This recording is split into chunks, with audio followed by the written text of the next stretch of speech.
shield. You know what I mean? When you're going into certain places. And so this design was designed to do that. So what this is this is called the cubac theedrin.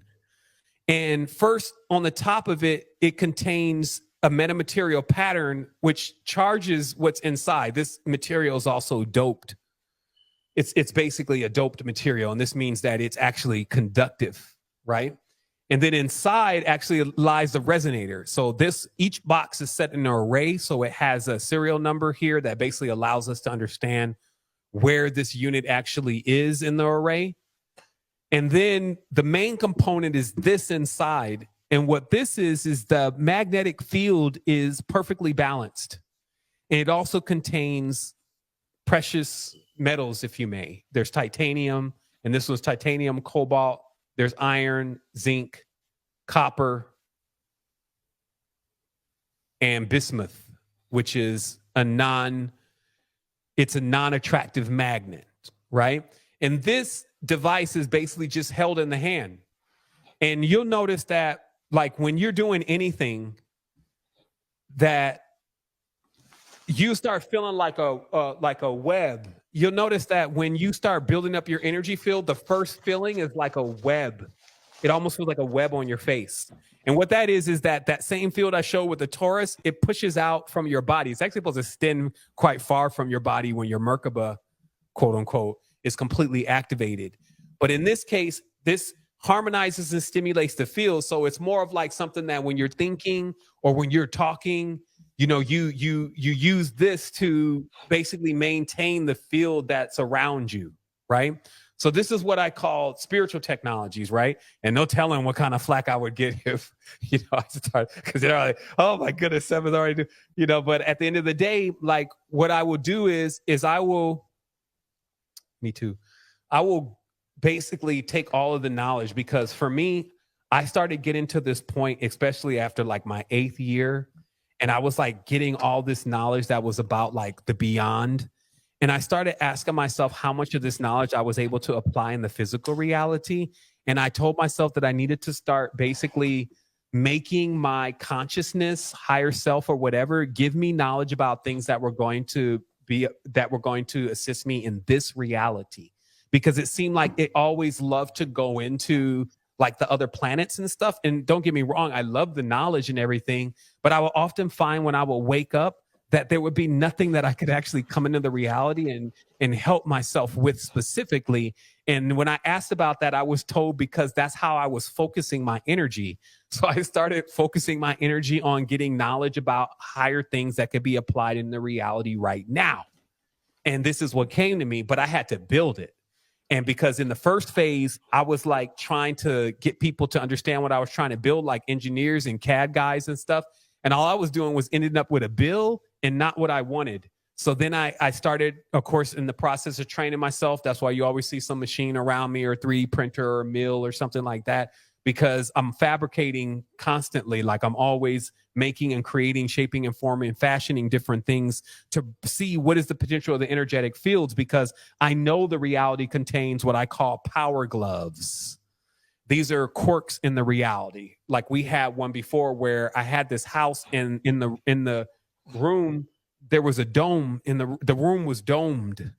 And it turned out that underneath this room, they were going to make a wine cellar, but they decided not to.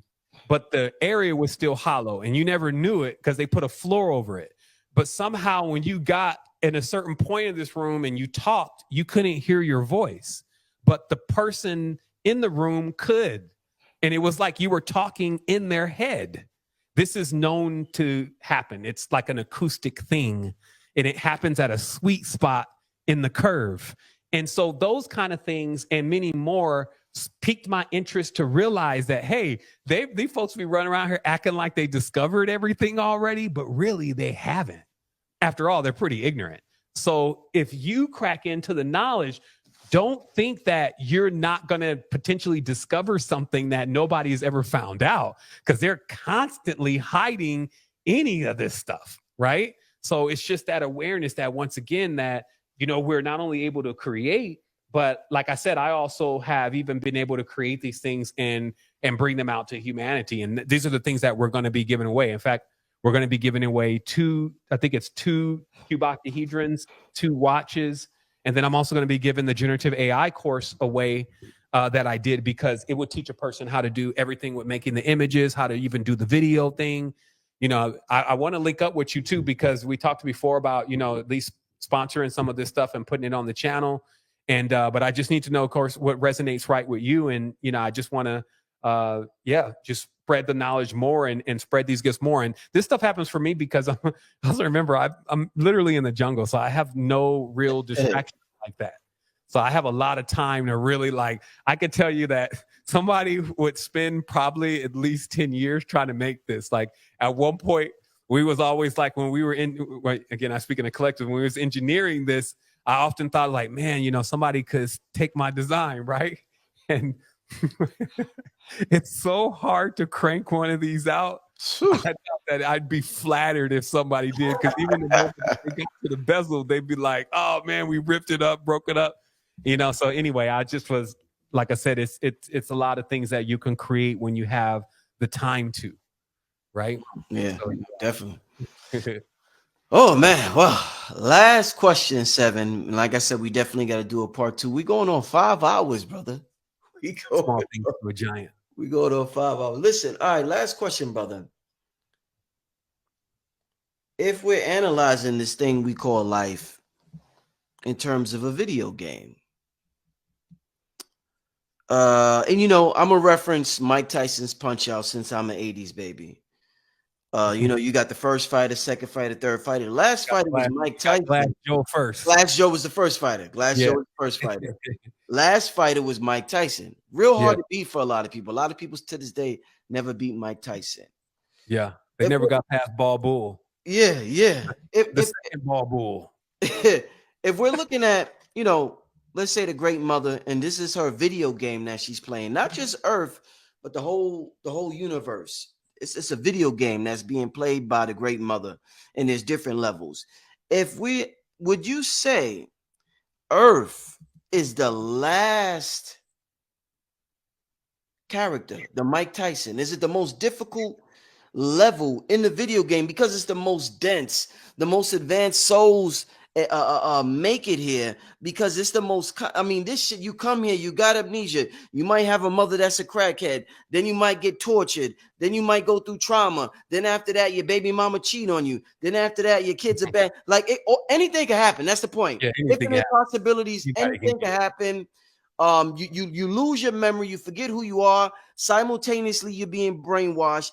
Is this the most difficult level in the whole universe for any soul to play? I mean, and after this, you done beat the game. There's nowhere else to go, Sevan. Jupiter, Saturn, nothing is as difficult as Earth. Would you say it's like that, my brother? My take on this is first of all, the Great Mother doesn't like games. This is kind of like when you go into your grandmother's house and she's just like so strict, and it's like everything is in order. My experience has been with the Great Mother exactly like that. The Jackal loves games, though. He's literally a jester. He's a joker. And in that way, in his trickster-like behavior, he has created many of these. It's like a smile now, cry later kind of scenario where it seems like a dramatic comedy. That's kind of like what it is, like a divine comedy. Right. But people really get hurt, right? Yeah. And it's a sadistic laughing, like a Joker. Like, you know how they show Joker on the movie where he's smiling, but it's really because of all the pain. And it's almost like they show people when they get crazy. Like they had just one really dark movie. I just, you know, you see the trailer and you just know what they on. And it was called Smile or something like that. And it was showing this weird grimace, which is the term, occult term is grimace. It's a part of the Reaper. So there's other forms here and they're not as nice. And when they appear with a very sinister type of smile, and it's all darkness, right? So it's all craziness. I'll just say it like that. So in that way, you know, it's kind of like a person that becomes a lunatic. Like you start being in something so long, because at the end of the day, this could drive a person psycho, because it's a cycle, right? So they're consistently repeating the cycle over and over again. If they can't figure out what's going on, it starts to drive them crazy. And then they start to kind of get like binded to it, right? And so from my experience, the game-like nature to this reality that's so much of a joke right now is a product of the jackal. Versus in the great mother's reality, it is more of like what you're explaining, where there's things to learn. Right. So what this is what they call the lamb on the path. It's like you kind of left the path and now you're kind of in Wonderland. But when you return back to the path and you continue your journey. And this journey, it consists of like walking through the halls of your ancestors and absorbing all the wisdom and the knowledge that they have. So in Earth is still one of the ancestors, or even the jackal is one of the ancestors. This is another thing that people need to understand. In the lines in these lineages, it's not like they're going to go and kill the jackal. This would be very similar to walking into somebody else's family and saying, kill the father because he did X. You don't even have the rank to do that. Like, so it's like a highborn being killed by a lowborn is not really even approved in that way, right? In the whole scheme of things with the royal families and holy families and this kind of thing, right? So this could perpetuate for quite a bit externally. Internally, you have really a lot of power unless you fall out of power. And that's what we were saying about the hereditary passing of where somebody can kind of like doom you a little bit, like your mom can doom you a little bit, and you'll have to kind of swim. That's why we have a saying around here, keep swimming. And what we're talking about is getting to the surface. Because a lot of times people are looking to even get to zero again, because where they're at is like negative 30 in the degrees, right? Their base, lo-fi, right? So they're really low in their frequency. And, you know, and versus not saying low frequency is a bad thing. There's a lesson there. Sub infrared is the realm. You could see them if you if you weren't exposed to light for 2 weeks, you can see the other entities. They live in the sub-red realm, what they call it? Infrared, right? They're infrared, literally. That's actually what you see them. They move around like red shadows. You see what I mean? And if the more you be exposed to light, because your pineal gland closes when you're exposed to light. And that's why you should understand kind of like the whole role of light in a reality is actually to blind you. That's why they call it blinded by the light. Right. And so when you're also remember the sun, remember I said it's still more like the great mother's principle, because it's like those are the machinations that are dynamos. But this is not the same sun. This is the sixth sun, right? So the sixth sun, in this case, all these suns roll through like processors in the morning. This is why that the kid be doing stuff that they're doing. And so nothing is really out of place here. So why we would want to blame other races, we would want to blame other circumstances. This is still all about that one thing that the celestials, if you may, so we don't give them terms like mothers and fathers, told Jehovah Genetrix about, which is, hey, don't create unbalance, because you're gonna, we've been through this before. Look how much stuff has happened now. We're in the after effect of this.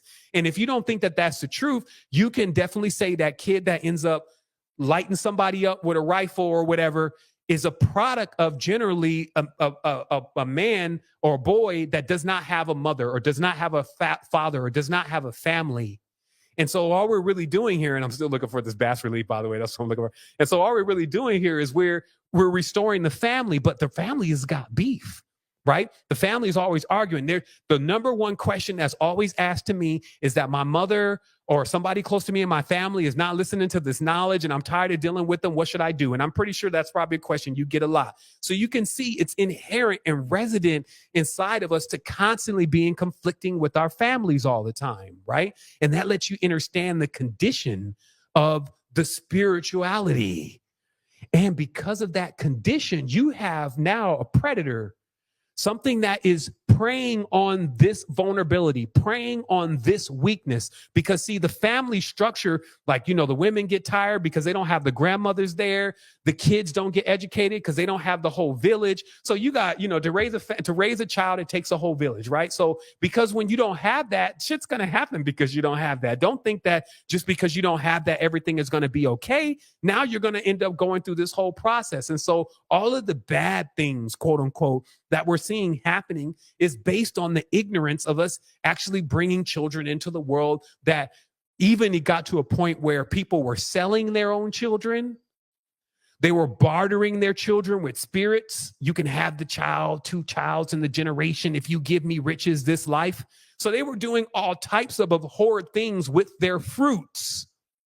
Because remember, for us as trees, we only can produce fruit, and the fruit from us is our children. And so if anything is going to be eating us, it's going to be eating our fruit, or it's going to be eating our children. So the Gnostics also believe that you shouldn't keep having babies and bringing babies into the world, because what you're doing is you're bringing babies for the jackal to eat. Because if you don't raise them properly, then they get caught up in the jackal system.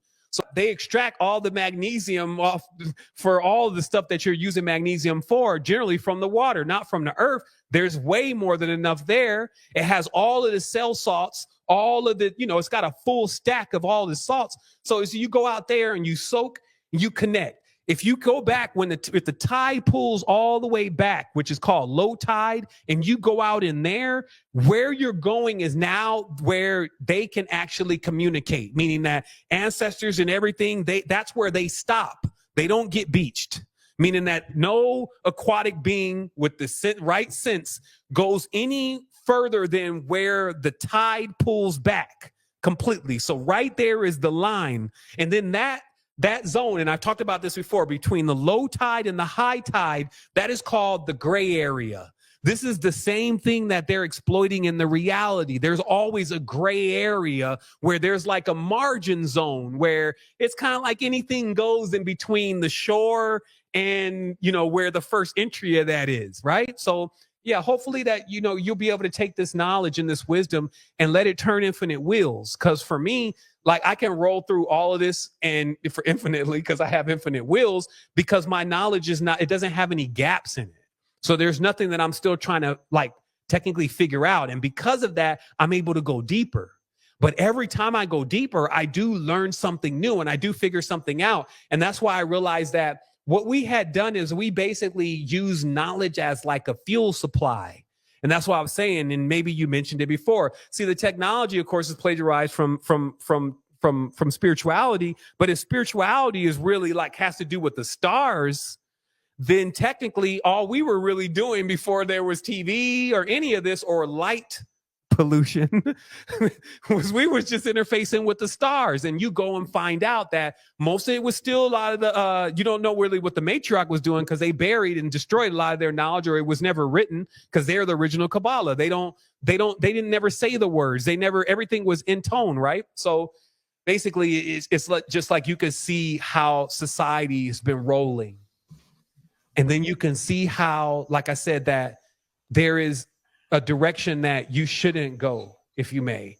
And then now what has come to you is like more knowledge and wisdom that gives you more insight on the things that you're actually seeing around you. Yeah. So I guess, you know, I never found the glyph here. So, you know, I can desist. But as you can see with me, it's like, it's not really about an end. It's just about getting everybody to a point of clarity. I also did want to mention, though, that we're going to be giving out some stuff, right? Because the plan is right now, because man, by lack of wisdom, my people perish. And you got to admit that still there's a lot of people that don't deal with like this kind of knowledge at all. Like even the stuff that we may find like commonplace, they're already like, I don't know about this. So this means that it's better to teach people based on what they want to know and then kind of have them start going up the ladder.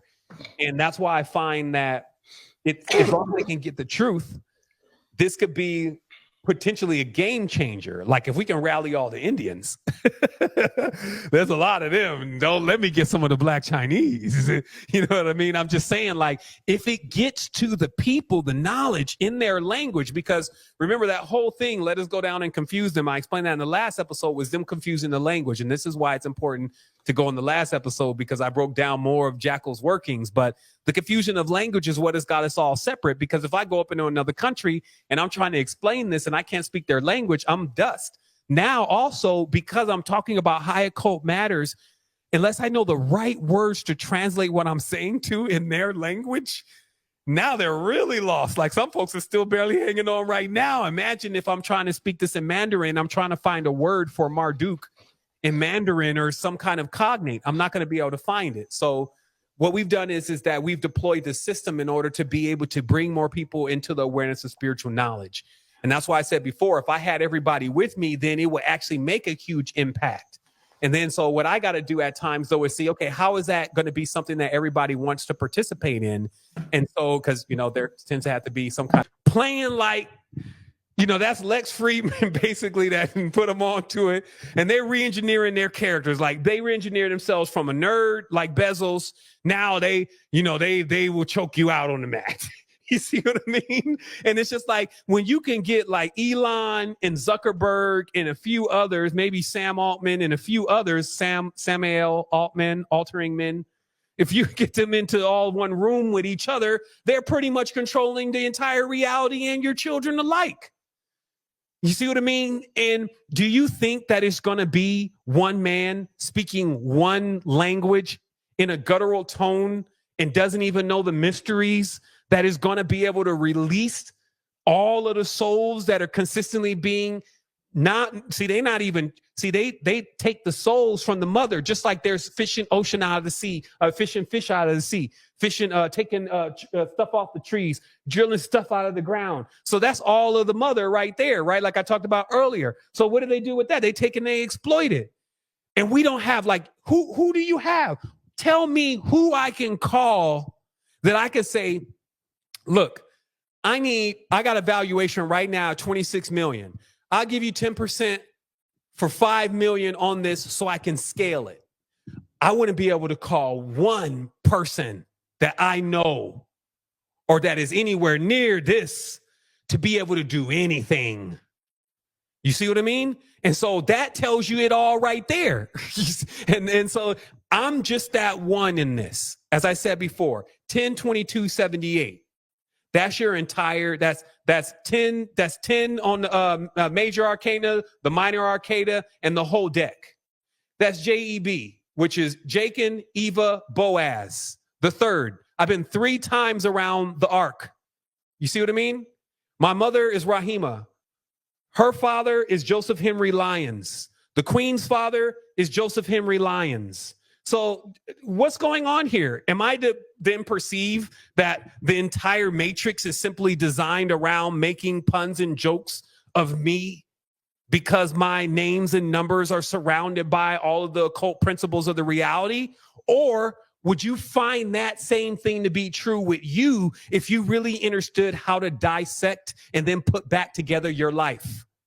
And even if you did, would that empower you?